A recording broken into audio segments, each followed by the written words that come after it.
Welcome to TD Physics. So, you've got a Snell's Law or a refraction quiz coming up soon, and here's the practice that you may or may not have missed coming into school. So, you've worked with water. We learned that it has an index of refraction of 1.33, but we're working with a new plastic today that you don't know the index of refraction for. So, to find that, we are going to have a ray of light that comes in from the air, strikes our straight line surface here. It refracts or bends, and from previous work we know that it's going to bend towards the normal, or this direction. But how much, and how does that work out mathematically? We got a laser set up just below here. Just off screen we've got a laser, and the beam is coming in at 30 degrees. We've got our semicircle of plastic right here, and the light coming out the other side is just shy of 20 degrees. So in case you did this independently and got an answer of 20, I'll have some answers for that later. But I'm going to work with 19 degrees here. It's close. So how do we do the math of that? How do we find the index of refraction for this plastic using just our angle of incidence and our angle of refraction? Let's move this off to the side and get doing some math. So math is beautiful in that the language of the universe is written in math. Incident. Incident means where are you coming from? And in this case, we're coming from air, and air has an index of 1. Our angle of incidence in this context was 30 degrees, and we found our angle of refraction to be 19 degrees. So 19 is going to go on this side, 30 is going to go on our incident side. So that's going to look like this. 1, the index of refraction for air, times sine of 30 degrees is equal to our unknown index of refraction. So that's just a small number that lets us know how well light gets slowed down. And we got sine of our second angle here that we found inside of the plastic. Now, I happen to know that sine of 30 is equal to a half, and 1 times a half is still a half. So I know the extra zeros here aren't necessary, and for those in advanced physics classes, we'll scoff at that extra decimal, but for now, we're going to use it.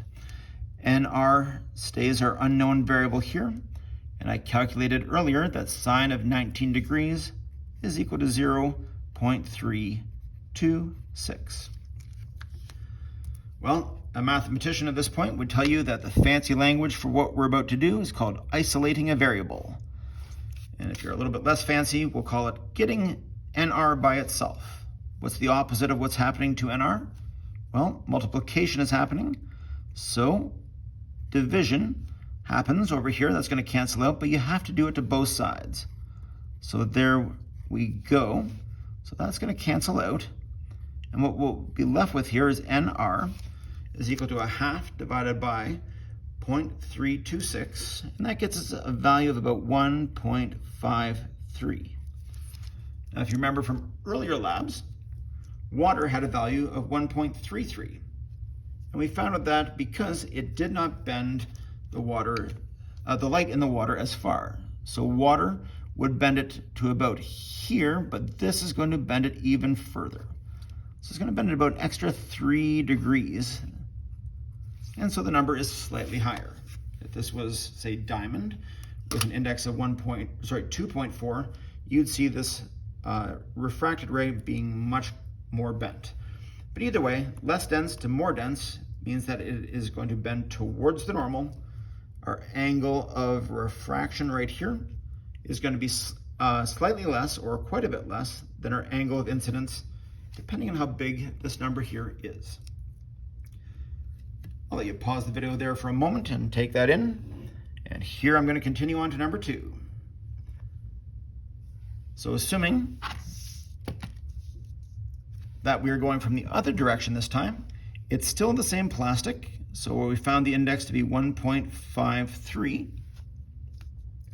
And if that's the case, we are going to expect that our refracted ray is going to bend away from the normal because we're going from something more dense to less dense. So this will bend away from the normal. But how much? with this equation, we can predict the future.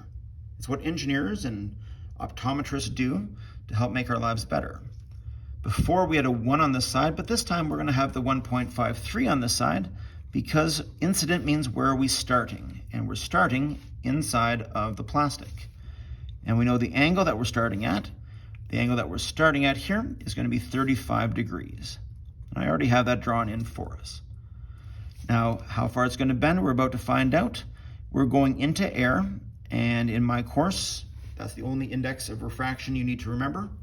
You need to remember one index, the number is 1, and that's for the air. Easy is the air you breathe.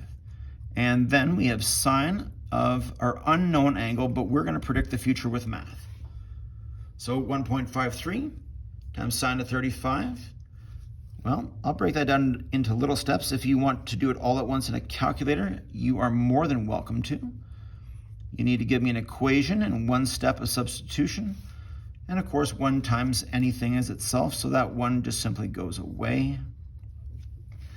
If this is the case, 1.53 times 0.574 gives us 0.878. And if we want to get this variable by itself, isolating the variable, what we need to do is we need to move this to the other side. I just have to get some light on that. That'll work. So theta right here is going to be by itself if we bring sine to the other side. So it becomes inverse sine of 0.878. And if we do that in our calculator, inverse sine of 0.878 gives us 61 degrees. So we predicted that in this case, the light would be bending away from the normal. And I'm going to draw that prediction in before I even look at it. So 61 degrees would be something like that. So I should expect my laser light, if I do this, to land right on the 60 and maybe a little bit more. So what's that going to look like? I've got a laser. I've got a semicircular plastic prism. I've got laser light. Ooh, this lighting might actually work better. I like it. Okay, and we're coming from 35 degrees right here. So we're coming at 35 degrees, and I predicted that if I came in at 35 degrees, it'd be slightly more than 60. And there it is. So slightly more than 60 degrees. Math, with Snell's law, predicted the future. We're dead on, plus or minus a degree. So there's 2 more questions that I want to work on right here. What happens if we choose a different angle? What happens if we choose an angle not 35, but rather 55 degrees? And this is going to be potentially a trick question. So are we starting in plastic or in air? We're starting in plastic. So 1.53 is going in for our index of refraction. It's just the number for plastic where we're starting. And the angle we're starting at, sine of 55 degrees. And on the other side, we're trying to figure what the angle is going to be. We're going into air, or at least trying to. Spoiler alert. And that's the angle we're trying to find. Well, if that's the case, and we're looking at this, then what we'll find out is 1.53 times sine of 55 degrees. If I do that in little steps, 1.53 sine of 55 is 0.819. And 1 times anything, the 1 can just go away. All of this multiplied together gives us 1.25 sine theta r. And this is a sufficiently exciting thing in my life that we're actually going to look at the calculation. So if I have to get inverse sine, so I got to get sine to the other side, inverse sine of 1.25, and hit equals, I get a domain error. So this is a very, very unhappy calculator right now. And this tends to be a moment where we get a little bit anxious as students, because if I do this and I get an error, I assume I've made a mistake. But the fun thing about math here is that an error here actually means something. It does not mean that you're wrong. It means that you've asked a question, or you've been asked to ask a question. That can't happen. So what does that actually look like in real life? Well, back to the protractor. Zoom out. Here we go. So 55 degrees. Bold stroke of light goes through the night sky.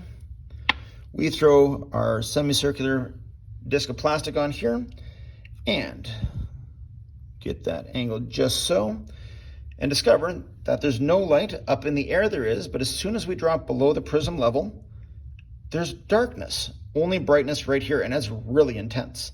We ask what angle does it come out at, and the answer is that it can't. It totally internally reflected.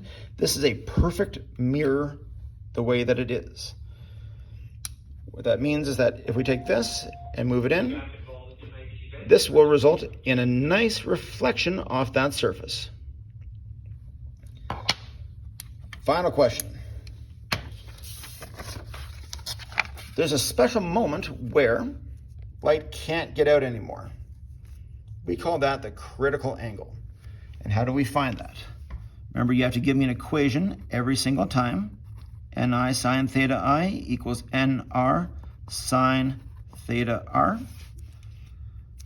Our index here, where we're starting, we're going to be starting here in the plastic, and we're going to try to get into the air. So it's still 1.53 on this side, and our angle in this case is unknown. So we're going to call that a special angle, critical angle. On the other side, it's going to try to get into the air, and here's the key point.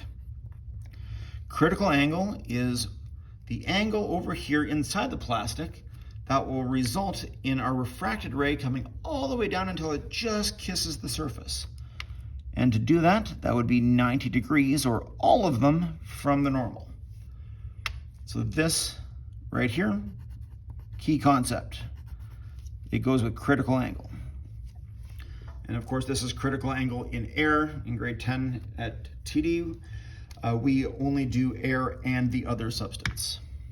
So how do you get this by itself? Well, sine of 90 is 1. 1 times 1 is 1. That makes this side pretty easy.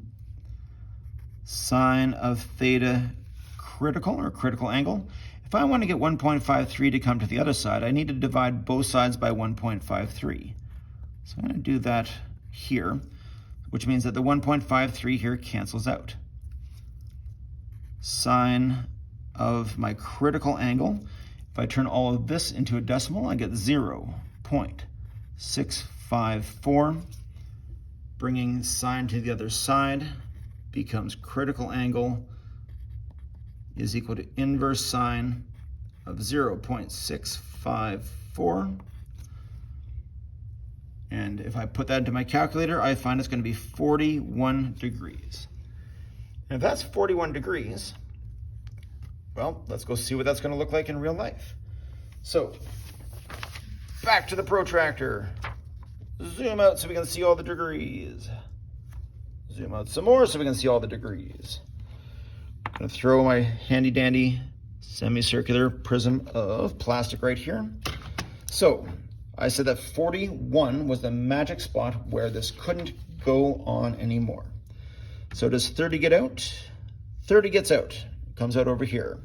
Does 35 get out? That's still less than critical angle, so that still gets out. How about 38? Well, 38 still comes out, although we're starting to run out of room over here. And I said 41 degrees was where it stops getting out. So at 40 degrees, it is all the way up to 80. Oops, there we go, 80 and a smidge. So if I go up here to 41 degrees, boom, it's disappeared. There's no more individual beam of light coming out here. I've got some extra reflection coming down beneath it. And look at the intensity of this. The light has suddenly got very intense right here. So we've gone through a few different types of questions that can be asked on a refraction quiz. Let's do a quick review.